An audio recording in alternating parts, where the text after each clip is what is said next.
வணக்கம் நேயர்களே. இன்று லிலானி தங்குவடிகள் இணைந்திருக்கின்றார். நீரிழிவு டயபெட்டிஸ் இது எல்லோருக்குமான ஒரு விடயம்தான். இப்போது புலம்பெயர்ந்த நாடுகளில் இல்ல, புலம்பெயர்ந்து வந்த நாடுகளில் இருந்தும் நிறைய பேர் இந்த நோய்க்கு உள்ளாகிறார்கள். நீரிழிவு டயபெட்டிஸ் தடுப்பதற்கு அல்லது அதை ஆரோக்கியமாக வைத்திருப்பதற்கான நிகழ்வு பற்றி பேசுகிறோம். இந்த நிகழ்வு 2 இடங்களில் நடைபெறவிருக்கிறது. நாளையும் அடுத்த வாரமும் 2 இடங்களில் நடைபெறவிருக்கிறது. அது பற்றி நாங்கள் பேசுவதற்காகத்தான் லிலானி தங்குவடிவேல் எங்களோடு இணைந்திருக்கிறார். வணக்கம் லிலானி. வணக்கம். எப்படி இருக்கிறீங்க? நாங்க நலமா இருக்கிறோம். நீங்களும் எப்படி இருக்கீங்க? நாங்களும் நலமா இருக்கிறோம். சின்ன வயசுல பார்த்தது. ஐயோ, வளர்ந்துட்டோம்னு சொல்றீங்க. பெரிய ஆளாயிட்டீங்க. சந்தோஷம். இந்த கலையத்தில் உங்களை பார்ப்பது மிக்க சந்தோஷம். இந்த நீரிழிவு விடயங்களாக பேசுவதற்கு நீங்க வந்திருக்கிறீங்க. இந்த 2 நாட்கள் 2 இடங்களில் நடைபெறவிருக்கிறது. எங்கெங்கே நடைபெறவிருக்கிறது என்பதை பற்றி உங்களுக்கு முதலில் கூறிக்கொண்டு நாங்கள் சொல்லுங்க நடக்குது. கண்டிப்பா. வரும் ஞாயிற்றுக்கிழமை, அதாவது நாளை ஜூன் 15 பிரம்டன்ல அமைந்துள்ள சென்ட்ரல் ரெக்ரியேஷன் கார்டன்ஸ், அங்க 10 மணிலிருந்து 7 மணி வரைக்கும் நாங்க டயபெட்டிஸ் ஸ்கிரீனிங் செய்யறோம். மேலதிகமாக அங்கால சனிக்கிழமை, அதாவது ஜூன் 21 இந்த முறை மிஸ்ஸஸ் ஆகல லிவிங் ஆர்ட்ஸ் சென்டர் ஸ்கொயர் 1 அருகில் 10 மணிலிருந்து 7 மணி வரைக்கும் மறுபடியும் ஸ்கிரீனிங் செய்யறோம். இந்த விடயத்தை அரசு முன் வந்து நடத்துகிறதா அல்லது தனிப்பட்ட? இது யுனிவர்சிட்டி மிஸ்ஸஸ் ஆகாவும் நெட்வொர்க் ஃபார் ஹெல்தி பாப்புலேஷன்ஸும் சேர்ந்து கம்யூனிட்டி ஆர்கனைசேஷன்ஸும் சேர்ந்து நடத்தி வரும் ஒரு நிகழ்ச்சி. இதனால இந்த விடயத்துல கலந்து கொண்டு என்ன விடயங்களை அறிந்து கொள்ள போகிறோம்? அதுல என்ன விஷயம் முக்கியமாக? இது நாங்க நடத்துறதுக்கு ஒரு முக்கியமான காரணம், நிறைய பேருக்கு டயபெட்டிஸ் ஸ்கிரீனிங்ல ஈடுபடுறதுக்கு அவருக்கு வாய்ப்புகள் கிடையாது. உதாரணத்துக்கு, இப்ப வேலைக்கு போய் வரும் பெற்றோர்கள் அவங்களுக்கு வேலைக்கு போய் வீட்டை வந்து சமையலை பார்த்து நம்ம பிள்ளைகளை பார்த்து முடியாது, டைம் போயிடும்.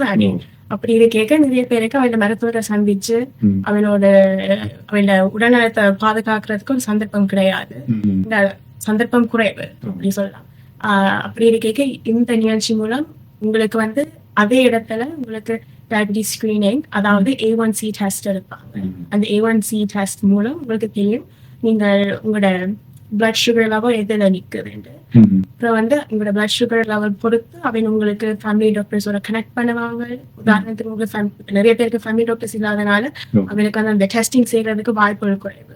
நீங்க A1C டெஸ்டிங் மூலம் உங்களுக்கு ஃபேமிலி டாக்டர்ஸ் இல்லைன்னா ஃபேமிலி ஹெல்த் கேர் டீம்ஸோட சந்திச்சு உங்களை கனெக்ட் பண்ணி விடுவாங்க. அதுக்கேற்ற மாதிரி உங்களுக்கு தேவையான சப்போர்ட்டும் செய்து கொடுப்போம்.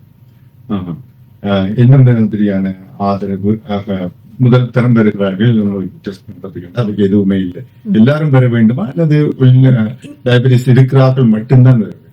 இல்ல, உங்களுக்கு டயபெட்டிஸ் இல்லை என்றாலும் இருந்தாலும் இருக்குதுன்னு சந்தேகம் இருந்தாலும் நீங்க வரலாம். இந்த நிகழ்ச்சி உங்களுக்கு ஒரு சந்தர்ப்பம் தெரிஞ்சு கொள்றது இருக்குதோ இல்லையோ.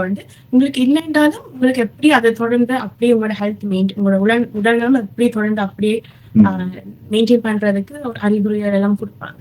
அதுக்கான அறிகுறிகள் எல்லாருக்கும் இருக்குது. அதை விட நீங்கள் உங்களிடத்தில் இந்த இடத்துக்கு வர வேண்டும் என்று எதற்காக அதுக்கு முன்னுரிமை கொடுக்கிறீர்கள் என்பதை சொல்லுங்க. எல்லாருக்கும் ஃபேமிலி டாக்டர்ஸ் இருக்கணும், இருக்குதோ எனக்கு தெரியல. ஆனா இருக்கணும் நிறைய பேருக்கு. ஆனா சில பேருக்கு அந்த சந்தர்ப்பம் இல்லை. அக்சசிபிலிட்டின்னு நாங்க கலைக்கிறது ஹெல்த் கேர். அதான் நிறைய பேருக்கு இருந்தாலும் அவங்களுக்கு இப்ப சனி ஞாயிறுல 10 மணி வரைக்கும் உங்களுக்கு அவ்வளவு நேரம் எங்களால கொடுக்க முடியுது. ஆனா பொதுவான ஃபேமிலி டாக்டர்ஸ்க்கு போயிருக்கு அவளால அவ்வளவு நேரம் அவளால செலவு செய்யல. அதுதானே. மேலதிகமாக உங்களுக்கு இது ஒரு சந்தர்ப்பம் ஏர்லி டெஸ்டிங்ல ஈடுபடுறதுக்கு. இப்ப உங்களுக்கு டயபெட்டிஸ் இருக்கிறதுக்கு முதல் உங்களுக்கு தெரிஞ்ச வச்சுக்கொள்ளலாம், இப்படி இந்த உடல்நலம் இருக்குது, நான் இது கவனிக்கணும், என்றால் என்னென்ன சப்போர்ட்ஸ் இருக்குதுன்னு தெரிஞ்சு கொள்ளணும் விரும்புறீங்கன்னா இது ஒரு நல்ல சந்தர்ப்பம் இது வந்து தெரிஞ்சு கொள்றதுக்கு. ஒரு டயபெட்டிஸ் வரக்கூடிய ஆளு அல்லது வந்திருக்கு லேசா வந்திருக்குன்னு கண்டுபிடிச்சு சொல்லும் போது என்னென்ன வசதிகள் இந்த அரசு வழங்குகிறது என்பது எல்லாம் நீங்கள் சொல்லக்கூடிய வாய்ப்பு அங்கே இருக்கிறது சொல்லுவோம். அது என்னென்ன டயபெட்டிஸ் வரக்கூடிய ஒருவருக்குன்னு சொன்னால் அவருக்கு இப்பதான் நாளை கூடி தெரிகிறதுன்னு சொன்னால் அவருக்கு என்ன வாய்ப்புகள் அரசு நிறுவனத்திலிருந்து கிடைக்கக்கூடிய வாய்ப்புகள் என்னென்ன இருக்கிறது? உதாரணத்துக்கு நாங்கள் ஒரு டயட்டிஷியன் உணவு நிபுணரோட சேர்த்து ஒரு கனெக்ட் பண்ணி விடுவோம். அப்புறம் வந்து எஜுகேஷன் மெட்டீரியல் நீங்க வந்து இதை பற்றி படிக்க விரும்புறீங்க தெரிஞ்சு கொள்ள விரும்புறீங்களோ அந்த விஷயங்கள் எல்லாம் எல்லாத்தையும் நாங்க சேர்த்தும் தாரோம். அப்ப சாப்பாட்டை உணவு வகையில எப்படி கண்ட்ரோல் பண்ணலாம், உணவு வகையில எப்படி கண்ட்ரோல் பண்ணலாம். உதாரணத்துக்கு நாளைக்கு நடக்கிற நிகழ்ச்சியில ஒரு ஷெஃப் அவர் வந்து லைஃபா செய்த கார்டு இப்படி சாப்பாடு செய்யலாம். அதுவும் எல்லாரும் பயந்து கொள்ளுவார். நிறைய விஷயங்களும் இருக்குது. அதுவும் இந்த இந்த நிகழ்ச்சியில என்ன ஸ்பெஷல் இப்ப இதை எல்லாரும் வரலாம். இது உதாரணத்துக்கு உங்களுக்கு பிள்ளைகளும் இருந்தால் இந்த டெஸ்டிங் செய்யறதுக்கு நீங்க 20 வயசுக்கு மேல இருக்கணும். ஆனால் பிள்ளைகளுக்கான ஆக்டிவிட்டிஸ் இப்ப டான்ஸ் ஆக்டிவிட்டிஸ் ஃபேஸ் பெயிண்டிங் அப்படி எல்லாம் விஷயங்களையும் சேர்த்து செய்யறோம். ஏன்னா நாங்க வந்து எல்லாரையும் வர அழைக்கிறோம். ஏன்னா இப்ப பேரண்ட்ஸுக்கு தனியா பிள்ளைகளை விட்டுட்டு வர்றது கஷ்டமா இருக்கும். உதாரணத்துக்கு நீங்க கொண்டு வர போறீங்கன்றாலும் கொண்டு வரலாம். அப்ப சிறுவயதில் என்பது நிறைய இளவயது ஆண்கள் பெண்களுக்கு எல்லோருக்கும் வேற வாய்ப்பு இருக்கிறது. புலம்பெயர்ந்த நிறைய பேருக்கு அது வந்து இருக்குது. இளவயதிலேயே அதை பரிசோதித்து வைத்திருப்பது நல்லதுன்னு சொல்றீங்க. உங்களோட வயதாக்கள் எல்லாம் நிறைய பேர் வரலாம். நானும் நாளைக்கு டெஸ்டிங் செய்வேன். சரி, அதை முன்கூட்டியே தெரிந்து வைத்திருப்பது நல்லது தானே. ஏனென்றால் புலம்பெயர்ந்து வந்த எங்களுடைய இலங்கை மக்களுக்கு வந்து கூடுதலாக உணவில் வந்து கவனம் செலுத்துவதில்லை. எங்க மட்டும் கிடைக்கிறதோ டக்குண்டு அனுப்பிச்சு போட்டுதான். அப்படி சொல்ல இப்ப வந்து இந்த நாட்டான் தேவையால் நீங்க போற வேகத்துக்கு சில நேரம் உங்களுக்கு அந்த சந்தர்ப்பம் இல்லை. இப்ப நாங்க இப்ப 25 இடிப்பம் வாங்கி வீட்டுக்குள்ள போய் சாப்பிடறது இன்னும் நாங்க வந்து வேற சாப்பாடு செய்யறத விட நேரம் இந்த வாழ்க்கை முறை அப்படி இருக்கு. இப்ப எனக்கு இது ஒரு பிரச்சனையா வரும்ட்டு அதனாலதான் இப்படி கொண்டு வரும். அதுவும் கீழ் மக்களுக்கு ஏன் முக்கியம் என்று ஒன்டாரியோ இந்த ஒன்டாரியோ மாநிலம் பாக்க 10ல் ஒரு ஆளுக்கு டயபிட்டிஸ் இருக்குது. நீங்க கீழ் மாநிலம் பாக்க 5ல் ஒரு ஆளுக்கு இருக்குது. இப்ப பொதுவா நாங்க சந்தோஷப்படுவோம் 20% 10% கூடியாச்சுட்டு சந்தோஷப்பட வேண்டும். ஆனா இந்த விஷயத்துல சந்தோஷப்படக்கூடாது. ஏன்னா இது ஒரு முக்கியமான விஷயம். நான் சிரிச்சு சொல்றேன் என்றாலும் இது ஒரு முக்கியமான விஷயம் உங்களுக்கு தெரிந்து கொள்வதற்கு. சொன்னால்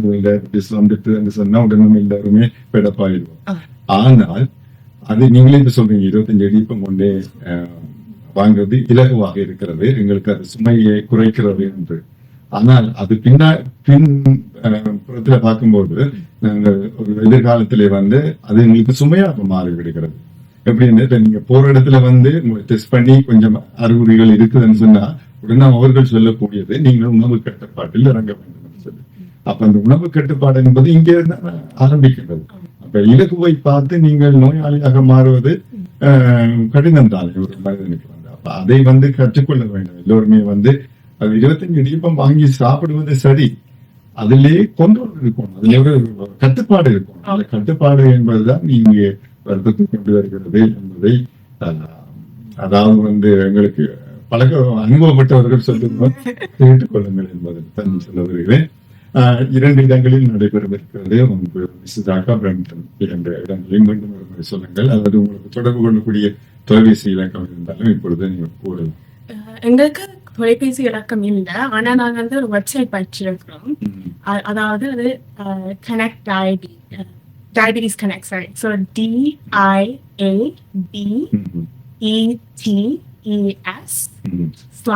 இந்த டேஷ் போட்டுட்டு கனெக்ட் CONNECT.com அதுல போனீங்கன்னா இந்த இன்ஃபர்மேஷன் எல்லாம் இருக்கும். மறுபடியும் சொல்றேன், நாளைக்கு 10 மணிக்கு தொடங்குவோம். நாளைக்கு பிரம்டன்ல 10 மணிக்கு சென்ட்ரி ரீக்ரியேஷன் கார்டன் சென்டர்ல தொடங்குவோம்.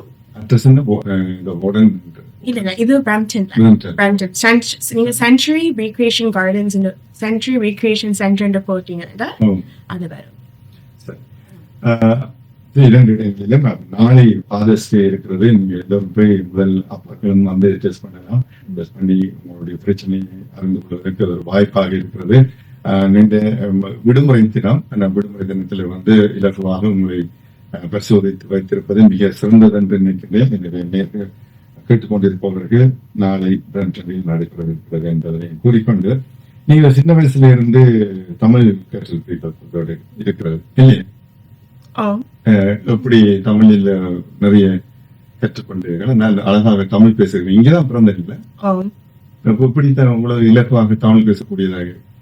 அதங்க அம்மா அப்பாக்குதான் நன்றி சொல்லணும். உங்களுக்கு தெரியுமே, அம்மா அப்பா எங்களுக்கு வந்து ஒரே ஒரு வாப்புக்கு கூட்டி முக்கியமா இந்த வாப்புக்கு போய் ஆகணும்னு சொன்ன வாப்பு தமிழ் வாப்பு. மற்றதெல்லாம் பிரச்சனை இல்லை, கணக்கு ஆங்கிலம் அதெல்லாம் பிரச்சனை இல்லை. தமிழ் வாப்புக்கு போய் ஆகணும்னு சொல்லி எனக்கு அமைஞ்ச ஆசிரியரும் மிக உறுதுணையா இருந்தாங்க. சாந்தி டீச்சர், கருணா டீச்சர் கருணால காணியில் இருந்தாலும் கருணா டீச்சர், அதுவும் எனக்கு தமிழ் மேல ஒரு ஈர்ப்பு வந்தது.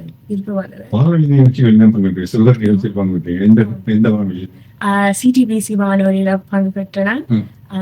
வாணியக்காடு இசை நிகழ்ச்சியிலும் பங்கு பெற்றேன். சாந்தக்காடு தமிழ் நிகழ்ச்சியிலும் பங்கு பெற்றேன். பாடல் பாடக்கூடிய பயிற்சி என்னென்ன துறைகளில் நீங்கள் பயிற்சி? நான் வந்து இப்ப பள்ளிக்கூடம் இந்த பார்க்க நான் வந்து யூனிவர்சிட்டி ஆஃப் டொரண்டோ ஸ்கார்பரோல அண்டர் கிராட் முடிச்சேன். இப்ப 2023 முடிச்சேன். அங்க நான் வந்து நியூரோ சயின்ஸ்னா நரம்பியல் படிச்சேன். மேலதிகமா ஸ்டாட்டிஸ்டிக்ஸும் பிரெஞ்சு படிச்சேன். இப்ப யூனிவர்சிட்டி ஆஃப் டொரண்டோ டவுன் டவுன்ல அமைந்துள்ள டாவான ஸ்கூல் ஆஃப் பப்ளிக் ஹெல்த்ல நான் என்னுடைய மாஸ்டர்ஸ் ஆஃப் பப்ளிக் ஹெல்த் படிக்கிறேன். அதுல குறிப்பா நான் வந்து எபிடீமியாலஜி படிக்கிறேன். சுலபமா சொல்லணும் என்றால் தொற்று நோய் அது எப்படி பரவுது, ஏன் பரவுது, அதை எப்படி நாங்கள் அதுல இருந்து பாதுகாத்து இருக்கிறோம் என்று சொல்லுவோம். அதை விட இந்த தமிழர்களுக்கு முதலாக தமிழ் கிளாஸுக்கு மட்டும் இந்த பக்கத்துல பல அதுவும் சொல்லணும். தமிழ் வகுப்புக்கும் போனேன். அப்புறம் வந்து நான் 2-3 வயசுல இருந்து நான் கர்நாடிக் சங்கீதம் பழகினேன். ஆரம்பத்துல நவராஜ் முத்துக்குமார் சுவாமி பாடினேன். அப்புறம் வந்து பொன்சுந்தலிங்கம் இப்ப வரைக்கும் நான் பொன்சுந்தலிங்கம் மாஸ்டர், டீச்சர், பிரியாக்கால மியூசிக் இப்படி சங்கீதம் படிக்கிற பாடுவீங்கன்னு கேட்டீங்க. நான் வந்து 2019 ஆசிரியர் தரம் முடிச்சேன். அப்புறம் போன வருஷம் இசைக்கலாமானி கலை பட்டம் எல்லாம் பெற்றிருக்கீங்க. ஒரு நல்ல பாட்டு பாடி நாங்க மிச்ச விஷயத்தையும் சொல்லலாம். ஒரு பாடல் ஒன்று பாடலாம். என்ன மாதிரி பாட்டு? என்ன உங்களுக்கு பிடித்த பாடல்?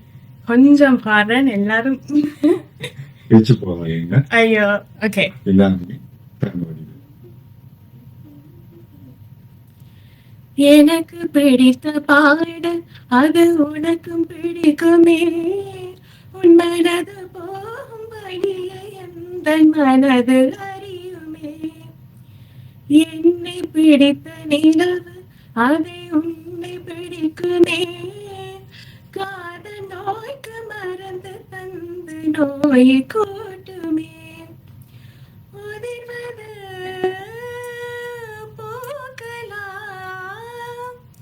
மனது வலது சோலையில் காதல் பூக்கள் உதிருமா.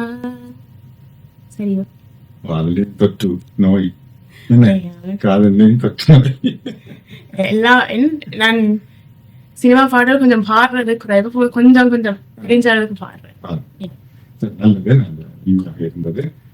பாடலை கேட்டோம்னா இப்ப இந்த தொற்று நோய், என்னென்ன தொற்று நோய்? இப்ப ஒரு வைரஸ் வந்தது, கோவிட்-19, அது பரவுவதற்கு ஒரு காரணம் இருக்கின்றது. இப்போ இந்த காலத்திலே என்ன தொற்று நோய் வரக்கூடிய வாய்ப்பு இருக்கிறது? கனடாவில் வெதர் மாறி சமர் காலம் வரப்போகிறது, கூடுதலாக என்ன தொற்று வரக்கூடிய வாய்ப்பு இருக்கிறது? நான் பொதுவா சொல்றேன், நான் மருத்துவரையில் அதை நான் முதலில் சொல்லியிருக்கிறேன். ஆனா நான் இப்ப கிட்டடியில வாசிச்சது மீசோஸ் பற்றி. இப்ப நிறைய சின்ன சின்ன பிள்ளைகள வருவது. அதுக்கேற்ற மாதிரி இப்ப கவர்மெண்ட்டும் சில பாலிசிஸ் இப்ப பள்ளிக்கூடத்துல எல்லாம் மீசோஸ் வேக்சினேஷன் போடணும் என்று சொல்லி இருக்கிறாங்க. வர்றது தொற்றுநோய் வர்றது எங்களால வந்து எவ்வளவு அதை குறைக்க முடியுமோ, அதன் பாதிப்பை எவ்வளவு குறைக்க முடியுமோ அதான் நாங்க பாக்குறது. சரி, இப்ப இந்த காலத்துல நிறைய வித மாற்றத்துல இருமல் வருகிறது. இருமல் கூடுதலாக எல்லாருக்கும் விசாரிக்கக்கூடிய வாய்ப்பு இருக்கு. அதுக்கு என்ன பாதுகாப்பு நடவடிக்கைகள் எடுக்க வேண்டும்? அதை வரப்புடன் செஞ்ச உடனடியாக எடுக்க வேண்டிய பாதுகாப்பு என்னவாக இருக்கு? இப்ப உங்களுக்கு வர்றதுக்கு வாய்ப்புகள் இருந்தால் உங்களுக்கு சந்தேகமா இருக்குதோ, ஒரு வேலை எனக்கு இருக்குதோ, என்னோட பர்சனல் ஒப்பீனியன் நான் எப்பவும் சொல்றது, நீங்க அதுக்கு ஏற்ற மாதிரி இப்ப ஒரு குடும்பத்துல இருக்கீங்க, கொஞ்சம் கஷ்டமா தான் இருக்கும். ஒரு ஆளுக்கு வந்து மெட்டாளுக்கு வர்றதுக்கு வாய்ப்புகள் இருக்கு. உங்களால எவ்வளவு தனிமைப்படுத்த முடியுமோ அவ்வளவு அந்த அளவு செய்யறது நல்லதுன்னு நான் நினைக்கிறேன். அதுக்கு மேலதிகமா நீங்க உங்களுடைய டாக்டர்ஸை சந்திச்சு இப்படி வந்து நீங்க எனக்கு இப்படி ஒரு பிரச்சனை இருக்குதுன்னு சொன்னீங்க என்றால் அவையிலும் உதவுவாங்க. அதுதான் தனிமைப்படுத்தல் தான் மிக முக்கியமாக பார்க்கப்பட வேண்டிய விடயம் சொல்றீங்க. நோய் அறிகுறி இப்ப ஏனைய நோய்கள் வந்துவிட்டதுன்னு சொன்னால் அதற்கு அறிகுறியை தவிர அறிகுறி என்னென்ன அறிகுறி வரக்கூடிய வாய்ப்புகள் இருக்கு? இருமலுக்கு என்னென்ன அறிகுறிகள் இருக்கு உங்களுக்கு தெரியுமா? இல்லாட்டி நீங்க மறுபடியும் மருத்துவர் இல்ல, ஆனால் வந்து இப்ப இருமல் வரைக்கும் உங்களுக்கு ஓரளவு அந்த சந்தேகம் இருந்தா நான் பொதுவாக சொல்றேன், தொண்டை ஏதாவது நோந்தால் கடிக்கிற மாதிரி உங்களுக்கு அந்த டவுட் இருந்தா இப்ப நானே வந்து மாஸ்க் அடிக்கடி போடுறேன். நான் வந்து பப்ளிக் டிரான்ஸ்போர்ட் ஏரியா பாக்குறதுனால எனக்கு தெரியும். கண்டிப்பா அது வின்டர் நேரத்துல ஒரு 2-3 முறை தனிமன். அப்போ வந்து நான் கூடுதலா மாஸ்க் போடுறேன். எனக்கு தெரியும் இப்ப என்னால இன்னும் ஒருத்தருக்கு வர வேண்டாம்னு நான் பார்ப்பேன். மேலதிகமா இப்ப அவையிலிருந்து உங்களுக்கு வர வேண்டாம்னு தான் நாங்க யோசிப்போம். அப்போ வந்து அந்த மாஸ்க் உண்மையா அது சில பேருக்கு போடுறது கஷ்டமா, நம்மளால போட முடியும் என்றால் அது உங்களுக்கு எப்பவும் ப்ரொடெக்ஷனா தான் இருக்கும். எப்பவும் உங்களுக்கு டயபெட்டிஸ் பற்றி எல்லோருக்குமே கூடுதலாக வேறு நாட்டவர்களுக்கும் இருக்கிறதா, இல்லாட்டி எங்களுடைய நாட்டுக்காரருக்கு தான் கூடுதலாக இருக்கிறது என்று நீங்கள் எல்லாருக்கும் பொதுவா இருக்கும். இப்ப குறிப்பிட்ட இப்ப சவுத் ஏஷியன் இப்ப சில ரிஸ்க் ஃபேக்டர்ஸ் இருக்கு. உங்களுக்கு இப்படி இந்த சமூகத்துல இருந்து வந்தீங்கன்னா உங்களுக்கு வாய்ப்பு கூட இருக்குதுன்னு அவராச்சு சொல்லுது. ஆனா அதே நேரம் வந்து இப்ப வாழ்க்கை முறைகள் எப்படி வந்து வாழ்றீங்க, சில நேரத்துல இப்ப ஆங்கிலத்துல அந்த socio economic factors, social determinants of health பற்றி கிடைக்கும். அதான் அர்த்தம் என்னன்னா இப்ப உங்களோட இன்கம், நீங்கள் எந்த பேக்ரவுண்ட்ல இருந்து வாரீங்க, இப்ப நீங்க இந்த பேக்ரவுண்ட்ல இருந்து வர்றதுனால நீங்க சந்திக்கிற பிரச்சனை, அந்த காரணங்கள் எல்லாம் உங்களோட ஹெல்த்தை பாதிக்கும். நாங்க பொதுவாக ஹெல்த் யோசிக்கிறது உடல் ஹெல்த்தியா இருந்தால் உடல்நலம் நல்லா இருந்தால் எல்லாம் முக்கியம் இருக்கும்னு யோசிப்போம். ஆனா இந்த ஃபேக்டர்ஸும் கண்டிப்பா உங்களுக்கு பாதிக்கும். வாழ்க்கை முறைகள்ல மாற்றங்கள் இருந்தாலும் அது வரக்கூடிய அது ஏசியன் பீப்புளுக்கு அதிகமாக மற்ற ஏனைய கண்ட்ரி எந்த நாட்டு மக்களுக்கு அது கூடுதலாக வருகிறது ரிசர்ச் ஏதாவது இருக்கு? எனக்கு தெரிஞ்ச அளவுல எனக்கு அந்த இன்ஃபர்மேஷன் இல்லை. ஆனால் வந்து இப்ப சில risk factors south Asian background ஆட்களுக்கு இன்னும் ரிஸ்க் இருக்குதுன்னு நான் வேலை செய்த மருத்துவர்கள் சொல்லியிருக்கிறாங்க. அது சில நேரம் அது பழங்கால ஹிஸ்டரிய பாக்குற மாதிரி வரும். அது மட்டும் இங்க வந்து வாழ்க்கை பழக்க வழக்கத்தினால அல்லது உணவு பழக்க வழக்கத்தினால இதனால் வருகிறது என்று ஒரு விஷயம் சொல்லுது. அது நினைக்கிறேன் ரெண்டையும் தான் சொல்லுது. இப்ப நீங்க உங்க வாழ்க்கை முறையும் வந்து நீங்க இப்ப இது வந்து நான் ஒரு வாசிச்ச விடயம் என்னென்றால் இப்ப ஒரு காலத்துல வந்து அந்த சாப்பாடு இல்லாமல் போற காரணத்தால எங்களோட உடம்பு வந்து அதுக்கு டியூன் ஆயிருக்குது. சாப்பாடு இல்லாம போறதுனால அந்த சில கொழுப்புகளை வந்து எங்களோட பாடியில வந்து வச்சிருக்கிற ஜெனட்டிக்லி அது வந்து எங்களோட பாடியில இருக்குது. இப்ப அதுவும் இப்ப நாங்க இப்ப இருக்கிற வாழ்க்கை முறையும் ரெண்டும் சேர்ந்து ஒரு பாதுகாப்பு கொடுக்கிறது என்று நான் வாசிச்சிருக்கிறேன். ஆமா, இது அப்போ எங்களுடைய வாழ்க்கை பழக்கம் உணவு பழக்க வழக்கத்துல உணவு சில பேர் கூட எடுப்பார்கள் உணவு தொடர்ந்து அந்த பழக்க வழக்கத்தை குறைக்க வேண்டும் என்று சொல்வீர்களா அல்லது எனக்கு எங்க அம்மா ஞாபகம் தான் வருது. அளவுக்கு மிஞ்சினா அமிர்தமும் நஞ்சு அப்படிதான் சொல்லணும். ஆம், சத்தான உணவுகள் உங்களால எவ்வளவு சத்தான உணவுகள் சாப்பிடலாமோ அது எப்பவும் பெஸ்ட். அதுக்கு எனக்கும் இனிப்புகள் எல்லாம் விருப்பம் தான், எல்லாம் நானும் மனிதன் தான். ஆனா எல்லாம் ஒரு அளவுல வச்சிருக்கிறது முக்கியம். அந்த கட்டுப்பாடு மேற்கொள்ளி என்னுடைய ஆட்கள் என்று சொல்லுங்க. அந்த கட்டுப்பாடுக்குள்ள இருக்கிறது கடினமாக கடினமா இருக்கும், கஷ்டம். இப்ப நான் திரும்பி எங்களோட வாழ்க்கை முறை நாங்க வேலைக்கு 6-7 மணி வேலைண்டா 5 மணிக்கு எழும்பி எல்லாம் கட்டி சாப்பாடு எல்லாம் போட்டு எல்லாம் போடுறதுக்குள்ளே ஒரு நேரம் குறைவு தானே. அப்படி இருக்க எங்களுக்கு தெரியும் இது ஒரு பிரச்சனையா இருக்கும். அப்ப அதுக்கு ஏத்த மாதிரி நாங்க 2 மாதிரியான சாப்பாடால எப்படி எங்களோட உடலை நாங்க பாதுகாத்துக் கொள்ளலாம் அது பாக்குறது முக்கியம். நீங்க என்னுடைய சமூகத்துல வாழ்ந்திருக்கின்ற சமூகம் தான். அப்ப என்னுடைய சமூகம் தொடர்ந்து சமைத்து சாப்பிடுகின்ற சாப்பாடுகள் தான் கூடுதலாக இருக்கும். கடையில வாங்கி வருவதை விட கூடுதலாக வீடுகளில் அம்மா அப்பா இருந்தா நல்லா சமைச்சு சாப்பாடு தரும். இப்ப வெறும் சந்ததி உங்களை போன்ற சந்ததியினர் இல்ல எங்க போனாலும் உடனே ஃபாஸ்ட் ஃபுட் அதை வாங்கி சாப்பிட்டு விட்டார். அப்ப எங்களுடைய சமூகத்துக்கா இப்ப சமைச்சு சாப்பிட்ட சமூகத்துக்கா உங்களோட ஃபாஸ்ட் ஃபுட் சமூகத்துக்கா இது வரக்கூடிய வாய்ப்பு இனி வெறும் காரியங்கள் அதிகமாக இருக்கும்.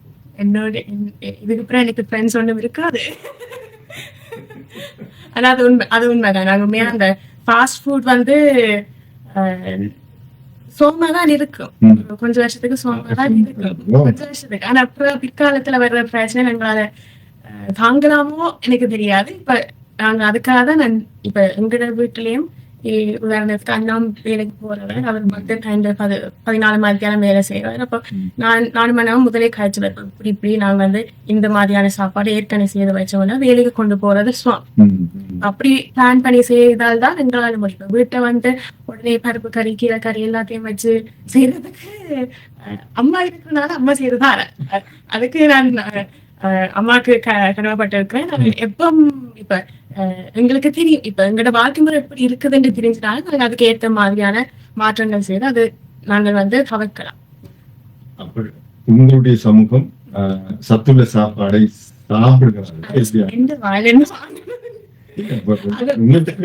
ஜெனரேஷன் அப்படி நிறைய ஜெனரேஷன் இருக்குது. அப்ப அவர்களுக்கு என்ன தேவை என்பது என்னன்னா அவர்கள் வந்தவுடன் நம்ம அம்மா சமைச்ச சாப்பாடு இருக்கும், அது கூட சில வழியில் சாப்பிட மாட்டார்.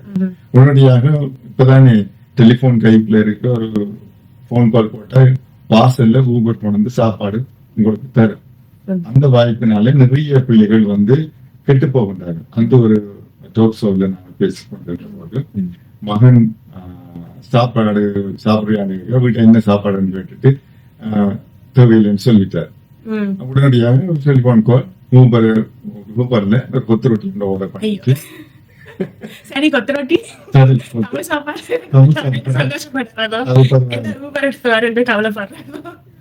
கவலைப்படுறேன்னு எனக்கு புரியல.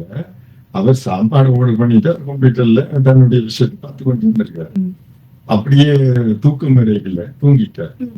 இப்ப காலையில எழுப்பி பார்த்தா அது பூனியும் எல்லாம் சாப்பிட்டு சாப்பாடு வெளியில கொட்டி கிடக்கு. நல்ல மனம் கொண்டவர், தானம் செய்யற குணம் கொண்டவர். அது இல்ல இந்த யங் ஜெனரேஷன் என்ன செய்ய போகிறார்கள்? ஃபாஸ்ட் ஃபுட்டை நம்பி இருப்பார்களோ அல்ல அம்மா அப்பாவை நம்பி காலம் வாழ்க்கையை நடத்தி விட்டார்கள். இதுக்கு எப்படி கண்ட்ரோல் பண்ணி நடக்க போகிறார்கள்? இப்ப நீங்க சொல்றீங்க நாளைக்கு இது நடக்க போகுது. அப்ப நீங்களும் அதே நிலையில் தான் இருக்கிறீர்கள். அப்ப அந்த நிலையை மாற்ற வேண்டும் என்றால் எப்படி அவர்களுக்கு சொல்ல போகிறீர்கள்? என்ன சொல்லலாம்? ஒரு முக்கியமான கேள்விதான். இப்படி இப்ப நான் எப்பவும் என்ன சொல்றதுன்னா இப்ப ஒன்று இப்ப கஷ்டப்படணும், இல்ல அப்புறம் கஷ்டப்படணும். இப்ப நீங்க இப்ப கொஞ்சம் இழுத்து பிடிச்சு இல்ல நான் சத்தான சாப்பாடு தான் சாப்பிடணும், அப்போ நான் அதை எப்படி நான் எப்படி அதை கொண்டு வரலாம் அப்படி இருக்க நீங்க அதை பற்றி இப்ப யோசிச்சு நீங்கள் ஒரு நல்ல பழக்கத்துல வந்தீங்க என்றால் உங்களுக்கு பிற்காலத்துல நல்லா உதவும். இப்ப அதற்கு நீங்கள் எல்லாம் எல்லா ஃபுட் கம்பெனி ஃபாஸ்ட் ஃபுட் கம்பெனியை ம். நம்பி நீங்க இப்ப இருந்தீங்கன்னா சில நேரம் ஒரு 10 வருஷம் போக உங்களால அந்த கொஞ்சம் சாப்பாடு கூட சாப்பிட இல்லாம இருக்கும் ம். அங்கிருந்து ஆர்டர் பண்ற சாப்பாடு. அப்படிதான் கருத்து என்னென்றால் ம். நீங்க இப்பவே வந்து கொஞ்சம் கட்டுப்பாடா இருந்து உங்களுக்கு வந்து தெரியும் நேரம் குறைவு. நீங்க நேரம் குறை இருந்தாலும் உங்களால சில சாப்பாடுகள் செய்து சாப்பிடலாம், சத்தான சாப்பாடுகளும் செய்து சாப்பிடலாம். அப்படி இருக்கு நீங்க அந்த அப்ரோச் எடுத்தீங்கன்னா உங்களோட லைஃபுக்கு எப்பவும் உதவும் தான். கடைசி வரைக்கும் உங்களோட வர்றது உங்களோட உடம்பு. அது வந்து நீங்க பாதுகாத்தாதான் சில நாள் வாங்கும். இல்லைன்னா நீண்ட காலம் வாழ்வது பிரச்சனை இல்லை, நீண்ட காலம் இல்ல இருக்கிற காலத்துல ஹெல்த்தியா இருக்கும்ன்றதான் மிக முக்கியமாக கருதப்பட முடியும். ஆனா நிறைய பிள்ளைகள் இப்பொழுது டயட் என்ற ஒரு விஷயத்தை கொண்டு வந்துட்டாங்க. தாங்கள் உடல் கவனத்துல டயட் என்ற ஒரு விஷயத்தை கொண்டு வரும்போது அவர்கள் சாப்பிடவும் மாட்டார்கள். அது ஒரு பெரிய பிரச்சனையாகவும் இருக்கிறது.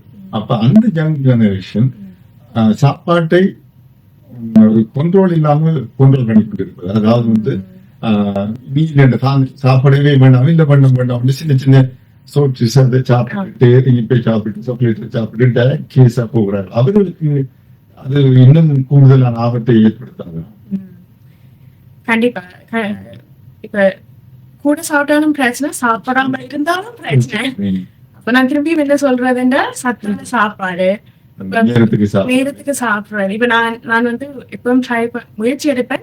அட்லீஸ்ட் ஒரு 7:30-8 மணிக்குள்ள சாப்பிட்டு முடிக்கணும்னு ட்ரை பண்ணா சில நேரம் தெரியும் எக்ஸாம் நேரம் எல்லாம் அது இல்ல சிவராத்திரி தான் எங்களுக்கு படிச்சு கொண்டே இருப்போம். அது 2 மணி ஆகும். அப்பதான் ஞாபகம் வரும் ஐயோ சாப்பிடலையே.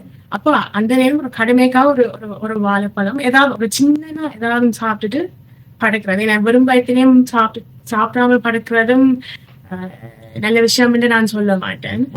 சாப்பாடு அந்த நேரத்துக்கு 2 மணிக்கு அது ஒரு சாப்பாடு, ஒரு அற்புதமான சாப்பாடாதான் தெரியும். உணவு பழக்க வழக்கங்களினால் பண்ணலாம் என்று சொல்லியிருக்கிறீங்க. அது எப்படியான உணவு வகைகள் என்று அவர்கள் அங்கு சொல்லிக் கொடுப்பாங்க. அது தவிர உங்களுக்கு வந்துட்டு வேற என்னென்ன வடிவங்கள் கடைபிடிக்க வேண்டும் என்று ஒரு அளவுக்கு இதுல இருக்கிறதா, அப்படியான கட்டுப்பாடுகள் இருக்கிறதா? அங்க சொல்லிக் கொடுப்பாங்க. உங்களுக்கு அந்த எஜுகேஷனல் இன்ஃபர்மேஷன் உங்களுக்கு தெரிஞ்சு கொள்றதுக்கு அந்த உங்களுக்கு பிரிண்ட் பண்ணியும் தருவாங்க. அது உங்களுக்கு அதுக்கு ஏற்ற மாதிரியான உதவிகளும் செய்து தருவாங்க. கூடுதலாக டயபெட்டிஸ்ல கூடுதலாக பாதிக்கப்பட்டிருப்பவர்கள் அவர்களும் வந்து ஏதாவது ஆலோசனை பெறக்கூடிய வாய்ப்பு இருக்கிறது. ஆமா, நாளைக்கு நடக்கிற நிகழ்ச்சியில அங்க மருத்துவரும் இருப்பார், நர்ஸ் ஸ்டாஃபும் இருப்பாங்க. அப்போ வந்து உங்களுக்கு ஏதாவது குறிப்பிட்ட கேள்விகள் இருந்தால் எனக்கு இப்படி சுகர் ஹையா இருக்குது என்ன செய்வோம் என்று கேட்டீங்கன்னா அவை உடனே வந்து உங்களுக்கு வந்து என்ன செய்யலாம் என்று கதைப்பாங்க. அடுத்த ஒரு குறிப்பிட்ட நான் நினைக்கிறேன் இப்ப உங்களுக்கு சரியான ஹை சுகர் இருந்தா ஒரு 1 வீக்குள்ள அப்பாயின்மெண்ட் தர்ற மாதிரி அது வந்து ஃபிக்ஸ் பண்ணி தருவாங்க. இப்போ அங்கு வரும்போது ஏதாவது அவருக்கு கொண்டு வர வேண்டுமா? இல்ல ஐடி ஒரு ஏதாவது கொண்டு மருத்துவர்கள் அவருடைய ஃபேமிலி டாக்டர்ஸ் விவரங்கள் எடுக்க வேண்டும் என்று சொன்னால் அடையாள அட்டை மட்டும் கொண்டு வந்தால் போதுமோ? நீங்க அடையாள அட்டையும் கொண்டு வர தேவையில்லை. உங்களுக்கு வந்து ஹெல்த் கார்டு கொண்டு வர தேவையில்லை. உங்களுக்கு ஐடி இல்லைன்னா அதுவும் பிரச்சனை இல்லை. இப்ப மெயின் ஃபோக்கஸ் உங்களோட பேர் லாஸ்ட் நேம் அவ்வளவுதான். உங்களோட ஹெல்த் கார்டு இல்லைன்றாலும் பிரச்சனை இல்லை. பேரை சொல்லி நீங்க ஒரு வழியில நீங்க டெஸ்ட் பண்ணிட்டு போகலாம் சொல்றீங்க. நல்ல விஷயம். அது தவிர வேறு என்ன? இப்ப நிறைய பேருக்கு இதுதான் ஒரு பிரச்சனை. கண்ட்ரோல் பண்ணியும் டாக்டர்கிட்ட போய் கூட வந்து எங்களால் டயபெட்டிஸை கண்ட்ரோல் பண்ண முடியவில்லை, நாங்கள் எங்களால் சாப்பிட கூட முடியாம இருக்க முடியல, கண்டதை எடுத்து சாப்பிட வேண்டிய ஒரு இக்கட்டான சூழ்நிலையில் இருக்கும். அது இருந்தாலும் பசி கொடுமையினால எடுத்து சாப்பிடுறோம் என்ற அப்படியான ஆலோசனைகளும் இருக்கும். ஆனால் எப்படி இருந்தாலும் அதை கண்ட்ரோல் பண்றது அவர்களுக்கு கடினமாக இருந்தால் என்ன செய்வார்? அப்படியான இதுகளும் வழங்கப்படும். ஒரு விஷயம் நான் சொல்லணும் என்று யோசிச்சேன். எனக்கு ஒரு ஆள் கேட்டுவாங்க, இந்த ஸ்கிரீனிங்குக்கு வரைக்கும் நாங்க சாப்பிடாமல் வரணும், பிளட் டெஸ்ட் எடுக்க நாங்க சாப்பிட்டுட்டு வரலாம் வர வேண்டாம். A1C டெஸ்ட் பற்றி என்ன நல்ல விஷயம் என்றால் A1C உங்களுடைய ரத்த குழாயில் இருக்கிற ஹீமோகுளோபின் அந்த புரதத்தை செக் பண்ணும். அந்த புரதத்துல எவ்வளவு குளுக்கோஸ் சேர்ந்து இருக்குதுன்னு பார்க்கும். அப்போ அது ஒரு 3 மாசத்தான் தொகை காட்டும். இப்ப நீங்க ஃபாஸ்டிங் சுகர் எடுத்தீங்கன்னா நீங்க வந்து அந்த 8-12 மத்தியானம் சாப்பிடாம வரணும். அது வேற டெஸ்ட், இது வேற டெஸ்ட். இதுல வந்து நீங்கள் உங்களோட 3 மாச அளவுக்கு இருக்கிற அந்த ஹீமோகுளோபின் குளுக்கோஸ் பாண்ட பார்த்துதான் அவை சொல்லுவாங்க உங்களுக்கு வந்து என்ன மாதிரியான டயபிட்டிஸ் ப்ரீ டயபிட்டிஸ் ரேஞ்ச்ல இருக்கிறீங்க. நான் என்ன சொல்ல வரேன்னா நீங்க வந்து சாப்பிட்டுட்டு நல்லா சாப்பிட்டுட்டு எல்லாம் அளவோடு சாப்பிட்டு இந்த சாப்பிடாமல் போவது அதுக்கு என்ன காரணம்? சாப்பிடாம போய் சொல்றதுக்கு என்ன காரணம்? அது வந்து வேற குளுக்கோஸ் டெஸ்ட். அது வந்து ஃபாஸ்டிங் குளுக்கோஸ். அதில் வந்து நீங்க இவ்வளவு 8-12 மத்தியானம் சாப்பிடாமல் இருந்து ஒரு சுகர் என்ன லெவல்ல நிற்கிறதுன்னு பாக்குறது. அது வேற விதமான அது முதல் நாள் சாப்பாடை கண்ட்ரோல் பண்ணிட்டு நிறைய பேர் அப்படியே போவார்கள். இப்ப முன்னரே ஓகே நான் இன்றைக்கு டாக்டர் செஸ்ஸுக்கு போறேன், அப்புறம் நான் இன்றைக்கு போயிட்டு டாக்டர் கூட மருந்து தரக்கூடாது, அது கண்ட்ரோல்ல வச்சுட்டு போகணும். முதல் நாளே எல்லாத்தையும் தயார் பண்ணிட்டு அங்க போயிட்டு டாக்டருக்கு எல்லாம் லெவல ஓகேயா இருக்கும். அது எப்படி அவர்களுக்கு காட்ட போகுதுன்னு எனக்கு தெரியல.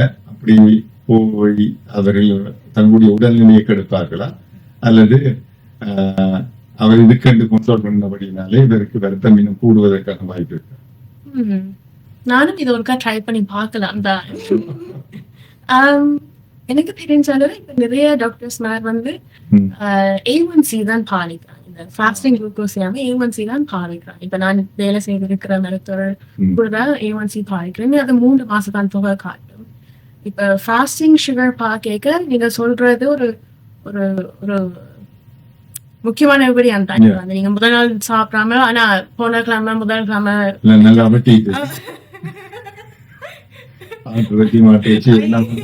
சாப்பிட்டு நீன்றது எல்லாம்.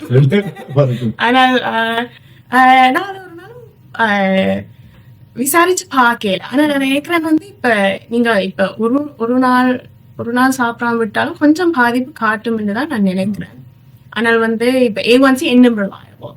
A1C வந்து உங்களுக்கு வந்து இப்ப 3 மாசத்துக்கு காட்டிக்க இன்னும் உங்களோட உடல்நலம் இன்னும் ஒரு வடிவான அமைப்பு தரும் உங்களுக்கு எந்த மாதிரியான சுகர்ல நிற்கும் என்று. நான் கூட அப்படி செய்துட்டு அனுபவத்துல சொல்றீங்க. அனுபவத்துல என்ன கேள்வி ஆரம்பிச்சது அப்படி செய்துட்டு போயிருக்கேன். அப்ப அவர் வந்து எதுவுமே எனக்கு கூட்டவில்லை. தமிழ்ஸ்ல வந்து நிறைய பேர் கூட்டி எடுத்து இருக்காங்க. என்னத்துக்கு டெஸ்ட் பண்ணி பார்ப்போம்னு சொல்லி நானும் ஒரு முறை டெஸ்ட் பண்ணி பார்த்திருக்கேன். வைத்தியரிடம் போகும்போது என்னுடைய நிகழ்ச்சியில் எங்க பங்கு பெற்றவர்கள் தான் ஒரு டாக்டர் லம்போதன் தான் என்னுடைய வைத்தியர். அவரிடம் போகும்போது நான் முதல் நாள் இதான் டயட் பண்ணி 6ல் இருக்கக்கூடிய மாதிரி எப்படி டெஸ்ட் பண்ணிட்டு வருவேன். அது ஓகே ஒன்றும் இல்லை, பிரச்சனை இல்லை, நான் நல்லா இருக்குன்னு சொல்லுவேன். அப்ப அது எப்படி நம்புறது? கூடி இருக்கேன் எனக்கு 10ல் ஹார்ட் அட்டாக்ல காலையில. அப்ப அதை எப்படி எடுத்துக்கொள்வது, இதை எப்படி எடுத்துக்கொள்வதுன்னு எனக்கு புரியவில்லை.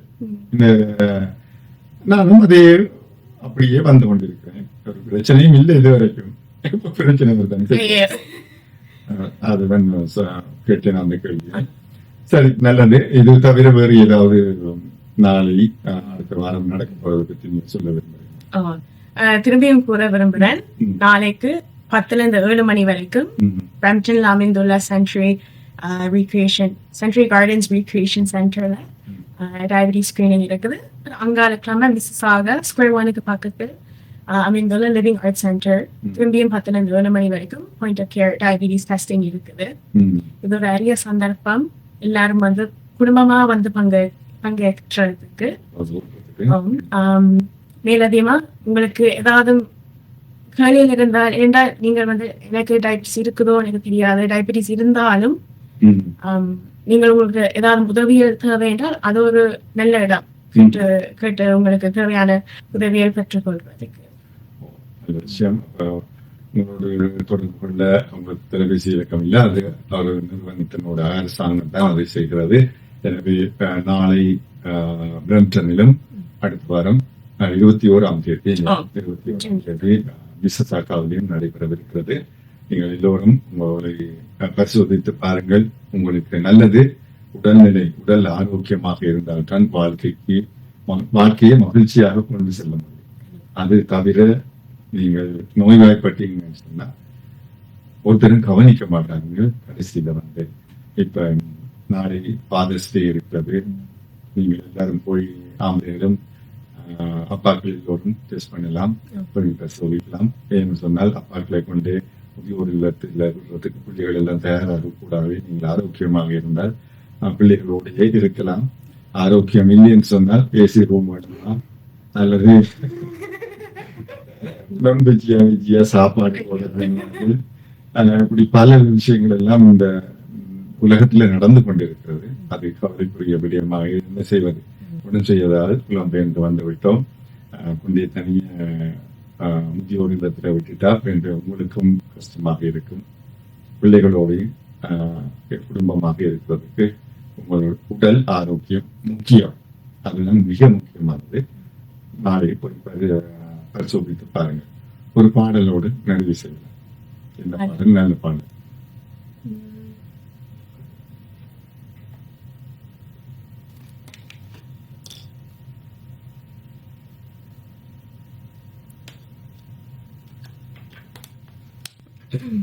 தனிய நாங்கள் சீரியஸான விஷயம் பேசிட்டு அப்படியே முடிச்சிடக்கூடாது. கருத்தான பாட்டு தான் தருறேன்.